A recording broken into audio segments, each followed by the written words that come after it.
What are you guys doing, calisthenics over here? Well, what's happening? Stay loose. Gotta stay loose, man. Also, we need to talk to the production team about Will Compton's placement. He's getting sunned right now between me and Dan.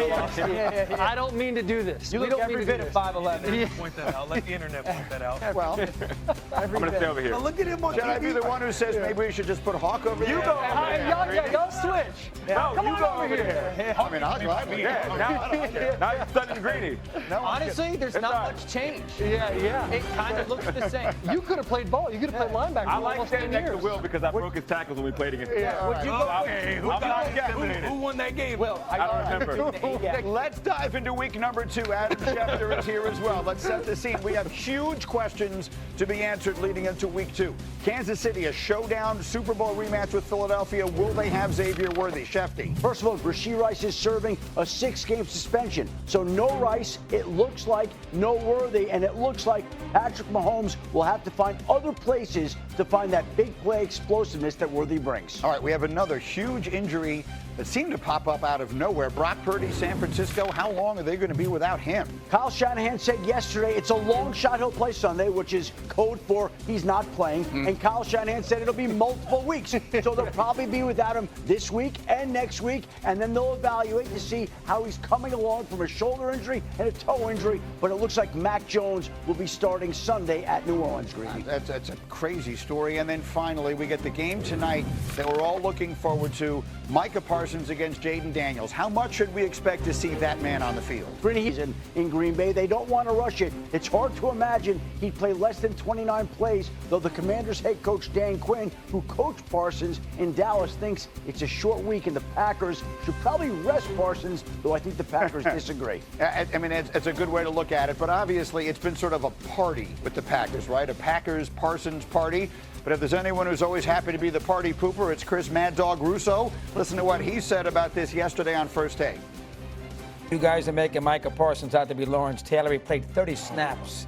He played 30 snaps. Let's take it easy. Green Bay is right now the flavor of the month. Everybody thinks that the Packers are going to be the team to beat with the Eagles in the NFC. Let's put a little kibosh on it for the moment, and let's see how they handle it with Daniels, who might be the second best quarterback in the conference.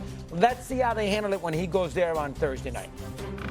All right, let me meet Mad Dog halfway, okay? Sometimes things happen in week 1, and they aren't as real as we think they are. So, Dan, I'm looking right at you. Coming off of week 1, we'd say to ourselves, Micah Parsons is going to make the biggest difference of any player who changed teams in the entire NFL, and the Packers look like the team to beat in the NFC. Are those actually true? The team to beat in the NFC is the Philadelphia Eagles. The team that I think is most equipped to beat the Eagles is the Green Bay Packers. His impact in week 1 was tremendous. And you look at the way that the football team played, we've talked about that, the energy, the juice, the excitement is a big deal. We're talking about a guy that Jordan Mailata, going into the Cowboys game. First 3 plays of the game, Hawk, you said you saw it. I think we have those to show you here. You said you could see the impact he was making just on the entire franchise immediately. We are real ball watchers here on Get Up. So when I turned the tape on and I watched, the energy the defense had, how fast and hard they ran to every play, popped off the film. Look how many hats are on the ball, meaning 1, 2, 3, 4, 5, 6 guys around the ball. Love to see it. This is the second down. Carrington Valentine, opposite corner. Look who makes this tackle. Boom, boom, boom, boom. The Detroit Lions all feel that. So for Micah Parsons, who comes into this environment, he feels like, wow, I've really found my tribe. These are guys that care about football. They play like they care about football. And now he's additive instead of having to have the whole responsibility of production on his shoulders. Yeah, they talk about how excited they are in Green Bay, and they have every reason to be excited in Green Bay. You see it with the moves they made in the draft and now with Micah Parsons. Micah Parsons coming into this franchise and this defensive side of the ball is not only making the defense better, but he's elevating everybody else around him.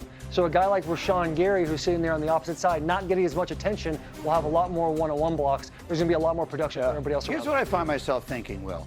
I find myself thinking Jayden Daniels is watching and listening to all of this and thinking, I've got him right where I want him. The whole world is talking about them. The whole world is talking about Micah. The whole world is talking about the Packers. We're the team that went to the NFC Championship game a year ago, and they've all forgotten about us. What does he have in store for the Packers tonight? Micah Parsons? No, what does Jayden Daniels have in store for the Packers? Quarterback for the Commanders. Quarterback for the Commanders. Jayden Daniels has got to play his game. You look at last year, and look, everybody's going to be on the Packers in this game. But you look at Washington coming in, they have the veterans, they have the unit on defense. Their run defense was the top performing run defense last week. Jayden Daniels, if they can live in that third and manageable to where he can create plays with his legs, dude's dotting the ball over the field. We can't have drop balls. I think there were 3 last week. But Jayden Daniels is as electric as anybody in the league. You look at the Hail Mary last year against the Bears. You look at the game-winning drive against Philly. You look at going into Detroit, backs against the wall and making plays happen. I think the Commanders are in a great spot. You don't want to play against a Micah Parsons defense in 3rd and 5 or more. It's the best defense in football when that's the case.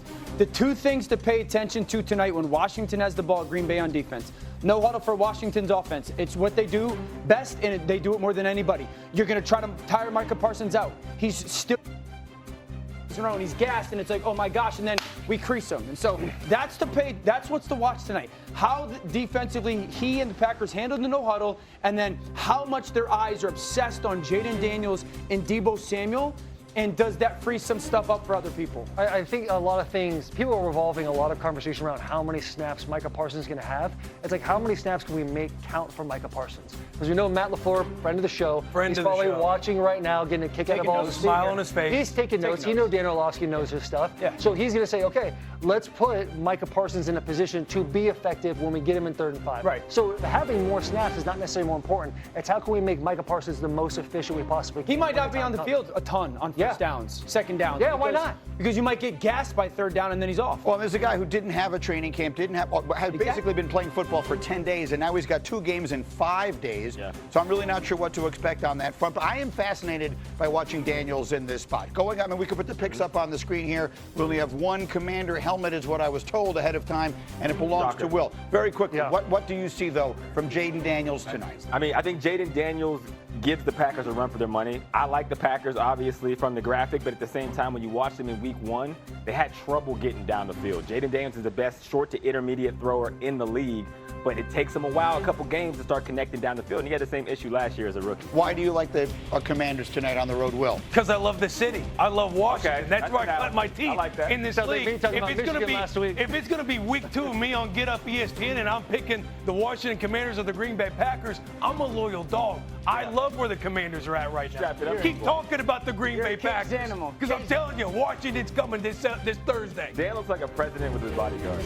I'm saying we're watching all this Micah Parsons film, not to mention the 1 sack, 3 pressures, 1 that caused an interception. He's out there running like a man.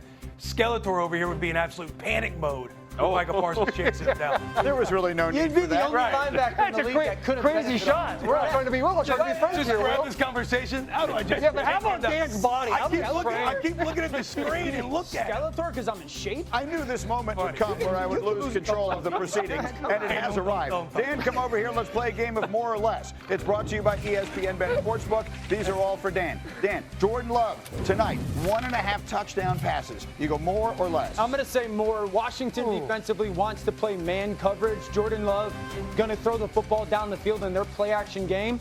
While Jalen Hurts is very good at doing it, I think Jordan Love is equally, if not better, throwing the ball downfield. So I'm going to go Jordan Love more. Dan, 77.5 rushing yards is the number for Josh Jacobs. You going more or less? I'm going to say less, and that's because I think you're going to be aggressive throwing the football if you're Green Bay. I think that the Washington Commanders want to put bodies at the line of scrimmage. They want to trust their man coverage, and I think Josh will be stymied a little bit, and Jordan throwing the ball downfield will be the main story. And so then we get to Jayden, and that's 276.5 total yards. So that's passing plus rushing yards. You're going more. Yeah. So to recap, we're going to go with Love, 2 passing touchdowns, Jacobs under 78 rushing yards, and Daniels more than 276 total yards. That's a parlay right now on the ESPN Sportsbook app at plus 447. Look for the more or less featured parlay on the homepage and in the parlay lounge. In the meantime, we've got the betting covered. We've got the fantasy covered. No one loves this stuff the way Adam Schefter loves this stuff. So, as people are looking at their lineups and making their decisions,